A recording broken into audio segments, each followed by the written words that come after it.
Las investigaciones pioneras en México sobre fotoconductividad que ha llevado a cabo el doctor Jorge García Macedo le han permitido desarrollar diversas aplicaciones que pueden modificar la manera en que entendamos la energía solar y la administración de la luz solar y el calor en espacios arquitectónicos. Hoy el doctor Jorge García Macedo nos hablará sobre las llamadas ventanas inteligentes y los adelantos en el estudio de las celdas solares orgánicas.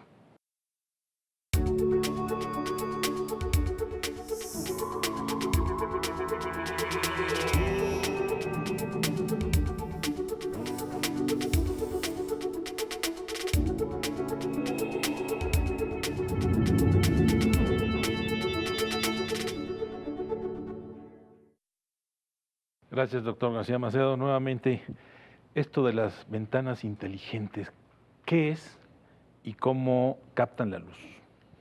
Bien, el nombre de ventanas inteligentes es ambicioso porque para que algo fuera inteligente tiene que tomar decisiones por sí mismo. Aquí realmente se están hablando de dispositivos que lo que contienen son cristales líquidos entre un par de electrodos para orientar estos cristales y polarizadores. De manera que lo que se va a tener con la orientación de las moléculas del cristal líquido es la posibilidad de transmitir luz o de impedir su paso. Eso es básicamente lo que hace una ventana inteligente, permitir un paso de luz controlado o impedirlo. ¿Captar energía también? En el caso de estas ventanas, no, lo único que se tiene es control del paso de la luz. Hay otros dispositivos más desarrollados y complejos, todavía no en el mercado, que lo que sí quieren es controlar el paso de la parte infrarroja, que es la que calienta, y de esa manera tener cuartos fríos, por ejemplo. Esa misión ya es más compleja y no son las partes más desarrolladas. Las usuales son tener un control del voltaje aplicado a esa capa de la ventana y de esa manera controlar cuánta luz pasa. ¿Y no sirven para algún dispositivo, para cargar algún dispositivo, para darnos energía eléctrica? Ahí ya estaríamos invirtiendo la aplicación. Ya sería una celda solar que captura la energía del sol y la transforma en electricidad. Es algo totalmente distinto. En la ventana simple y sencillamente es paso de luz. Estos dispositivos de ventanas, ¿dónde se utilizan y para qué se utilizan? Actualmente ya hay la posibilidad inclusive de comprar placas poliméricas que usted corta al tamaño de la ventana que ya tiene y de esa manera la adapta, luego pone los conectores para que se alimenten del voltaje respectivo y desde su teléfono puede controlar el encenderlas o apagarlas. No cuánta luz pasa, pero sí encenderlas o apagarlas. Y de esa forma se transforman en algo totalmente opaco, que usted tiene privacidad dentro del sitio donde se encuentra, o permiten la total visión de lo que está del otro lado de la ventana. ¿Son accesibles en el mercado? Ya son muy accesibles porque no se requiere todo un vidrio exprofeso para esto, sino solo una película que usted va a cortar y pegar. Esas son las más sencillas. Las hay otras más complejas donde, como le decía, pueden controlar el paso de la parte infrarroja de la luz solar y entonces definir la temperatura interna. Usted puede permitir que pase más de ese calor o que solo pase la luz o que pasen ambos y de esa manera tiene diferentes controles. Estas todavía no son comerciales, son más de laboratorio, pero van hacia esto. No necesitar de cortinas ni de persianas. Bastará con activar la ventana para que esté bien iluminado el cuarto, esté caliente o esté bien iluminado y esté frío o de plano esté opaco. ¿Estas ventanas ya se están colocando en algunos edificios? De manera comercial ya existen algunas, hay compañías que las fabrican para lo que le llaman también edificios inteligentes, pero no es lo más común y cotidiano. Lo deseable sería que esto lo tuviéramos en los hogares y de esa manera ahorráramos consumo de energía eléctrica para no usar aire acondicionado en zonas áridas, zonas donde hay mucho calor, por ejemplo, ¿no? ¿En otros países se utilizan estos dispositivos? Sí, los hay, pero vuelvo a lo mismo. La parte comercial va dependiendo del costo y estos todavía no son de bajo costo cuando se quiere tener el doble control. Si es solo para la iluminación, como le decía, hasta en el automóvil la puede tener, de manera que cuando su coche esté en el estacionamiento pueda mantenerlo opaco y cuando vaya a subirse a él, pues esté fresco. ¿Se llaman tecnologías luminosas, doctor? No, les llamamos más bien ventanas controlables, diría, porque lo inteligente ya tendría que ver con un sensor un termostato, yo defino a qué temperatura opera o no opera la ventana y de esa forma mantener una temperatura o con otro sensor una cantidad de iluminación y en el momento que llegue a haber mucha luz queden opacas, en el momento en que empieza a disminuir la luz solar se aclaren. Esta operación va a ser todavía un híbrido que no está desarrollado, pero que es fácil pensarlo en hacerlo como continuación de lo que ya existe. ¿Esta tecnología se patentó en México, doctor? Por desgracia, no. Aunque sí le puedo decir que habemos diferentes grupos de científicos en México interesados en el desarrollo de este tipo de ventanas. Finalmente son capas delgadas con estos cristales líquidos. La capa puede ser de un polímero, puede ser de un óxido metálico. Y como hay muchas tecnologías para generar este tipo de películas, algunas muy económicas como las que usamos en mi laboratorio, en la que a partir de reactivos líquidos podemos generar una capa de vidrio sobre un sustrato, pues se transforman en algo accesible. Y la idea es que como científicos mexicanos también hagamos desarrollo en paralelo con lo que o ya existe o se está haciendo en otras universidades. De manera que sí hay intentos en esta dirección y nuestro propósito pues es tener dispositivos que pudieran cumplir funciones como estas, pero económicos al alcance del promedio de la gente. ¿Y por qué decía usted, por desgracia, no?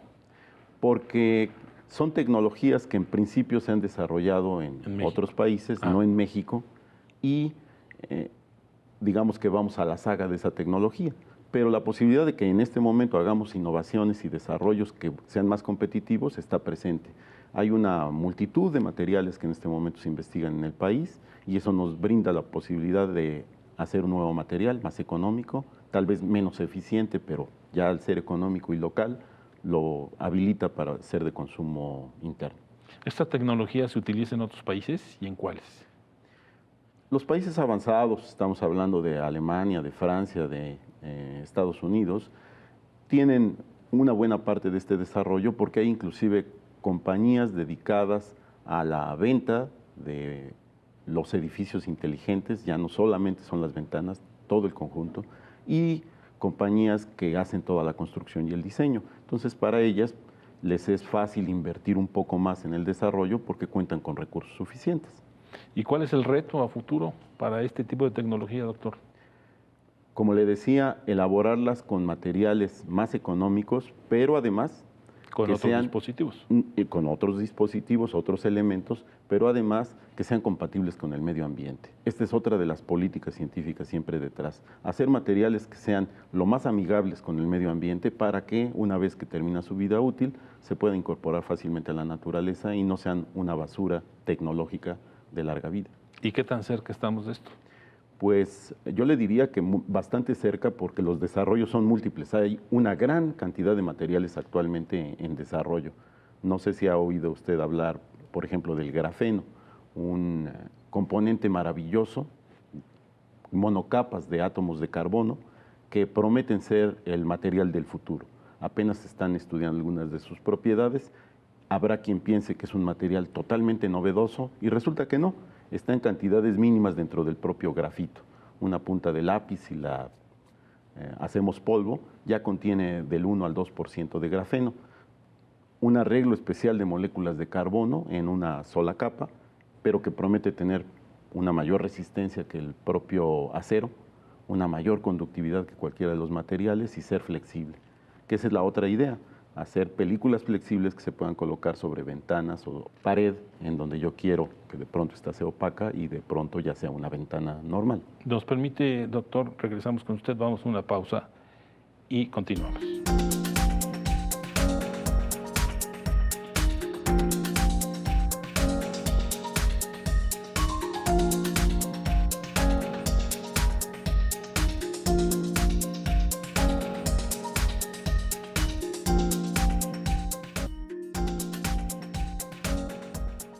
Regresamos con el doctor García Macedo.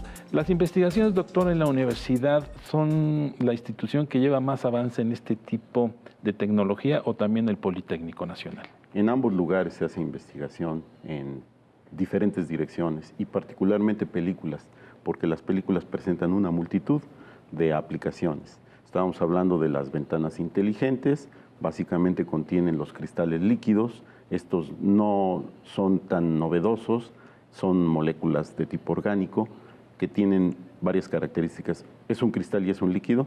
En ciertas condiciones es un material bien ordenadito como un cristal. Esas moléculas están en posiciones fijas en el espacio. Al cambiar condiciones, temperatura por ejemplo, se pierde esa ubicación, pero pueden estar bien orientadas estas moléculas. Y es entonces que permiten, por ejemplo, el paso de la luz. Con un pequeño campo eléctrico las podemos orientar y es cuando o permitimos o no permitimos el paso de luz. ¿Cuál es la idea fundamental de las películas para hacer estas ventanas? Embeberlas en una película y entonces esos cristales líquidos están ya sometidos a una película en la que podemos aplicar la diferencia de potencial y hacer que se orienten de manera controlada. En este mundo y siglo de la tecnología, todos los días hay descubrimientos maravillosos, pero la gente lo primero que piensa, bueno, ¿cuándo tendremos acceso a este tipo de tecnología? Pues las tecnologías de la parte de los cristales líquidos, no solo en la aplicación hacia las ventanas, sino hacia otros dispositivos, ya están desde hace mucho tiempo. Todas las pantallas digitales están empleando cristales líquidos y esa tecnología pues la tenemos al alcance, puesto que la mayoría de las televisiones actuales digitales están basadas en cristales líquidos, en materiales que al final decimos que son LEDs, pero es una combinación entre el cristal líquido y el emisor de luz. Ahí es donde ya se empieza a traslapar con otro dispositivo que son las celdas solares, por ejemplo. Y que es justamente la materia de estudio de ustedes. ¿Cómo captar la energía, la luz del sol para volverla energía? Exacto. Aquí, de hecho, son dos partes casi de la misma película. En un caso, lo que tenemos es la emisión de luz a través del paso de una corriente. Esos serían los LEDs. Y lo inverso es que llega luz y genera una corriente. En el caso de las celdas solares, la idea es que la luz que nos llega del sol se transforme en una corriente, separe cargas y estas finalmente se puedan almacenar en una batería. No importa que la eficiencia de separación no sea muy alta, mientras esta exista y la podamos estar almacenando, tendremos energía eléctrica suficiente para después aplicarla en las cosas que cotidianamente hacemos, desde iluminación, hacer funcionar un motor, un refrigerador, etcétera, una televisión misma. Esta energía es muy cara, doctor, todavía. Se dice que sí porque andamos en costos de algo así como 8 centavos de dólar para producir un kilowatt hora mediante una celda solar, contra 1 centavo con el caso de la producción por métodos convencionales. Entonces, hay todavía diferencias, pero esos costos tienen que ver también con producción, con basura, con utilización de energía. Y ahí es donde la situación ya se empieza a volver más competitiva, particularmente porque para hacer las celdas solares convencionales, las de primera generación, que fueron de silicio monocristalino, se requieren cuartos muy limpios, con materiales muy contaminantes y que dejan una basura de larga duración. Por lo tanto, si podemos hacerlas orgánicas, tendríamos elementos que las vuelvan más económicas, con menos eficiencia, pero de más fácil fabricación, inclusive fabricación local. Bueno, a ver, ahora sí ya nos sorprendió. Celdas solares orgánicas. Exacto. ¿Nos explica qué es este término? Sí, cómo no. En el caso de las iniciales que les decía, de primera generación, utilizan silicio. En el de la segunda generación, silicio policristalino. Y las nuevas son orgánicas. Tenemos, igual que en las otras, 2 electrodos que van a permitir el movimiento de las cargas, una parte activa que es el semiconductor, en donde vamos a desprender electrones con los fotones que vienen del Sol, y algún tipo de transporte, un electrolito. En el caso de las orgánicas, tanto la parte activa puede ser un material orgánico, por ejemplo, están las que se hacen de polímeros, y ahí es donde está la parte orgánica, más fácilmente desintegrables y por lo tanto con menos tecnología de cuartos limpios para poderlas producir. Abate los costos. Abate costos, aunque sus eficiencias todavía andan por debajo de las de la primera generación. Hay que entender que las que usualmente vemos en los comercios que ya están puestas en nuestra vida diaria para iluminación, en las lámparas de jardín, en los anuncios de las carreteras, etcétera, son las de silicio monocristalino y estas suelen tener una duración de inclusive 20 años, pero costos de producción altos y que su eficiencia anda por el 10% de la energía que reciben, solo el 10% la transforman en energía eléctrica. Esas mismas eficientadas ya pueden llegar hasta el 30-40%, pero todavía es a nivel de laboratorio. Las orgánicas andan por el 7%. Es decir, están no muy lejanas de las comerciales que ya vemos en las calles. Por lo tanto, no es nada difícil que pronto tengamos algunas que compitan con las de la primera generación orgánicas. Y aquí viene la parte más interesante. Sí, doctor. Fíjese que para captar más luz solar necesitamos algún material dentro de la celda que responda a la luz visible, porque las de silicio responden a la parte ultravioleta del sol. La parte visible no les permite nada. En el caso de estas, metemos colorantes. Y ni se imagina qué tipo de colorantes. Por ejemplo, los colorantes que vienen en las frutas. El colorante de la frambuesa es uno de los que estamos probando en el laboratorio, con mi colega el doctor Alfredo Franco y la estudiante. ¿Y esta tecnología es mexicana? Sí, de hecho, podríamos decir que es una tecnología híbrida porque todo el mundo está contribuyendo a esto. Grätzel inició este tipo de celdas, no son de su exclusividad y en diferentes países a la par estamos tratando de hacer desarrollos para que pronto estas puedan ser utilizadas en aplicaciones comunes a pequeña escala. La ventaja es que no necesitamos producir enormes cantidades, lo mejor es producirlas in situ, el consumidor ahí las utiliza, tiene energía solar, almacena su energía y ahí mismo la consume. ¿En qué tiempo, doctor, podríamos ya ver esta tecnología disponible para el consumidor? Pues yo garantizo que en los próximos 10 años ya va a haber desarrollos muy importantes de las celdas orgánicas por varias razones. Recuerde que una de las cuestiones respecto al cambio climático es arrojar menos toneladas de CO2 a la atmósfera. Y estas justamente se arrojan cuando se están usando combustibles para producir las celdas convencionales. En las orgánicas no necesariamente tenemos ese tipo de consumos de energía y por lo tanto la quema de combustibles fósiles. Eso ya nos abarata costos. Por otra parte, al ser amigables, las podemos degenerar una vez que su vida útil ha terminado. La contaminación es menor. La contaminación es menor, la posibilidad de producirlas a baja escala a nivel local mayor y la parte importante pues es dar alternativas para que comunidades que no tienen ningún tipo de alimentación eléctrica la obtengan in situ y ahí mismo la consuman. Va a ser una opción. Vamos a una pausa, doctor, y regresamos con ustedes sobre este interesante tema.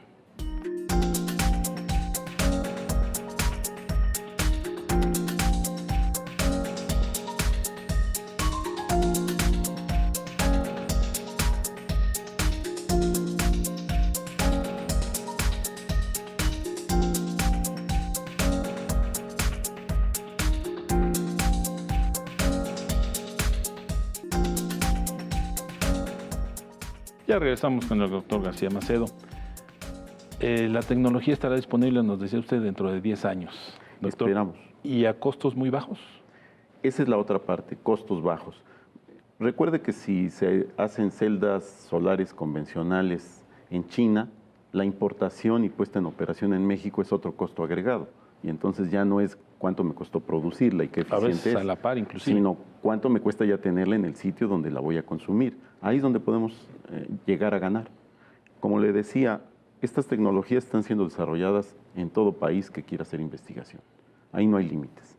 Y en ese sentido, la oportunidad de que México tenga desarrollos novedosos está totalmente abierta. La posibilidad de incorporar materiales novedosos sigue siendo otra de las alternativas. Y la gran ventaja nuestra, como le decía, si incorporamos los colorantes de frutas o de flores, pues México tiene una biodiversidad muy alta, entonces somos competitivos en ese sentido. Hay materia prima para una de las componentes de la celda solar. Y claro, ahí hay una posibilidad de innovar. Y con un agregado tenemos zonas donde prácticamente los 365 días del año hay sol. Esa es la otra fortuna de México. La iluminación solar es tan extensa que otros países quisieran tener siquiera la tercera parte. Y si la aprovechamos en comunidades aisladas, ahí tendrían su propia generación de energía eléctrica en lugar de tenerla que generar en Chicoacén para llevárselas a cientos de kilómetros, donde en las líneas de alta tensión ya hay pérdida importante, más el hecho de tener que poner esas torres de alta tensión y todas esas líneas. Eso otra vez representa ahorro, eso otra vez representa competitividad. ¿México podría ser punta de lanza en estas investigaciones, doctor? Sí, sí lo puede ser. Aquí una de las cosas que también observo es necesitamos desarrollar tecnología, no basta con la investigación en el laboratorio, hay que ver cómo esta situación se puede mejorar y aplicar con los elementos que hay al alcance y para que finalmente lleguen al mercado, al consumidor. Un consumidor que en general son las comunidades, son el individuo promedio del país, no estamos pensando en grandes consorcios que consuman este tipo de dispositivos. El grueso de la población. Ese es el punto, porque muchas ocasiones la demanda está en lugares donde va a ser muy difícil llevarles electricidad de manera convencional. Pero si ellos tienen su fabricación de estas celdas o el consumo de estas celdas que les podamos hacer a pequeña escala en laboratorios tecnológicos, está resuelta la situación. Sería prácticamente como armar un rompecabezas, Esa como es la armar idea. un auto de plástico, ¿no? Esa es la idea en donde el cliente necesitara algo muy concreto, que un desarrollo tecnológico a través de un laboratorio se lo diera con apoyo de los investigadores que estamos buscando el que estos materiales existan y se vuelvan más eficientes. Para las necesidades muy básicas. Pero además, habla usted de que se requieren empresas que apoyen esto. Se requieren empresas, aunque actualmente los científicos estamos pensando en el emprendurismo, motivar más la creación de pequeñas empresas jóvenes que se dediquen a esto. Jóvenes, a lo mejor otros no tan jóvenes, pero con la misma iniciativa y la intención, de tal manera que tengamos satisfacción de necesidades locales. En lugar de esperar importar tecnología, ¿por qué no generarla en el sitio donde se puede consumir? Por ejemplo, usted decía y hablaba de los frutos, eso puede ser una empresa que provea a ustedes este tipo de producto. Esa es la doble intención, que nuestras investigaciones generen un producto tecnológico, este se pueda producir para un grupo de consumidores, haya entonces una ganancia y esa ganancia a la vez, parte de ella se puede invertir en más investigaciones. Que los que dirijan esa pequeña empresa pues sean mexicanos, que trabajan para mexicanos y que tienen sus recursos puestos en México. Eso sería lo ideal para el desarrollo de este país. Porque otras investigaciones de hace años atrás era importar todos los dispositivos y luego aquí armarlos o investigar qué se puede hacer con esto. Ahora la ciencia se está bajando justamente al terreno de la comunidad, ¿no? Esa es parte de lo que está ocurriendo. ¿Por qué? Pues lo que a mí me caracteriza como científico, desde luego, es mi curiosidad, pero esta curiosidad es innata al hombre.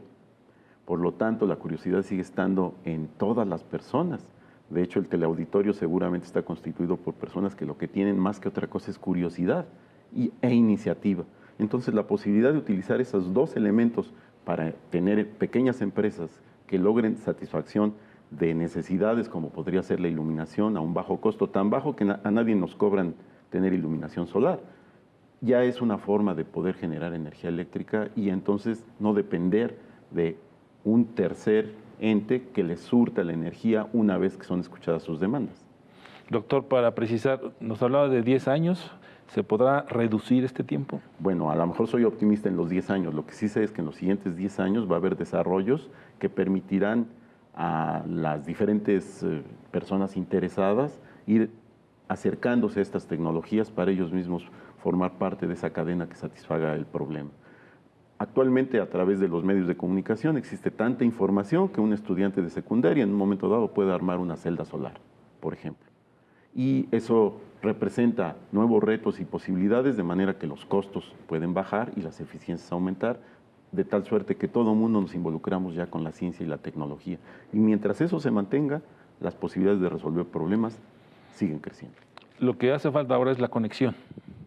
Sí, efectivamente, pero gracias a un programa como este la gente se empieza a enterar de que los que hacemos investigación en las universidades también tenemos el deseo de desarrollar tecnología y de enterarnos de los problemas concretos de comunidades para atender esas necesidades y empezar a hacer esa combinación, más que por una dirección del Estado, a través de las necesidades propias de la sociedad y la combinación con científicos y tecnólogos. Falta mayor difusión en la investigación de la ciencia mexicana. Sí falta, aunque lo interesante es que encontramos ya un público muy amplio interesado en estos problemas. Y ávido en conocer. Claro, ellos quieren saber qué más hay, de manera que se documentan, preguntan y buscan soluciones. esa iniciativa, si la aprovechamos bien, puede llevar al verdadero desarrollo de tecnologías, como digo, locales y apropiadas a nuestras necesidades. Y hablando de la eficiencia de la energía solar orgánica, doctor, ¿cuándo podría alcanzar al menos el 40%, como las convencionales solares? Esto sí es una situación abierta, no podría responderle con precisión. Los esfuerzos colectivos son los que pueden hacer que esto se resuelva más fácilmente. No hay una sola dirección. Las celdas que están atrayendo mucha atención actualmente son las de perovskitas. Es un tipo de cristal particular. Se cree que por ahí puede haber el avance mayor en las eficiencias. Yo soy reservado a ese aspecto. Considero que las celdas solares con este tipo de colorantes que le decía tienen todavía muchas oportunidades para mejorar sus eficiencias y disminuir costos. No podríamos decir que un tipo particular es el que tiene todas las posibilidades abiertas y las demás ya no tienen posibilidad de crecer. De manera que cuál de ellas alcanzará eficiencias, pues basta con el 30%, no tenemos que ir muy lejos. Un foco no tiene eficiencias mayores, de manera que ya un dispositivo comercial como lo es el inventado por Edison, no tenía necesidad de más de un 30% de eficiencia de transformación de energía eléctrica en luminosa. Doctor, ¿qué otros países están estudiando alternativas de energía solar ya no convencional? Todos aquellos que están observando que la forma de generar energía a través del sol es una alternativa muy importante, dado que los Pero que no sea contaminante al final, agotando. ¿verdad? Es no contaminante. Ese es el reto. No es contaminante, pero además, una vez que se acaben los combustibles fósiles, ¿de qué nos vamos a alimentar? ¿Cuál va a ser la energía eléctrica? La solar sigue siendo una de las partes más prometedoras y de ahí que haya mucha atención sobre el desarrollo de celdas solares de distintos tipos. Gracias, doctor Jorge García Macedo, por estar con nosotros el día de hoy. Muchas gracias por su invitación, Juan Carlos. Y así llegamos a una edición más de Retos y Desafíos. Nos vemos en el próximo programa. Hasta la próxima.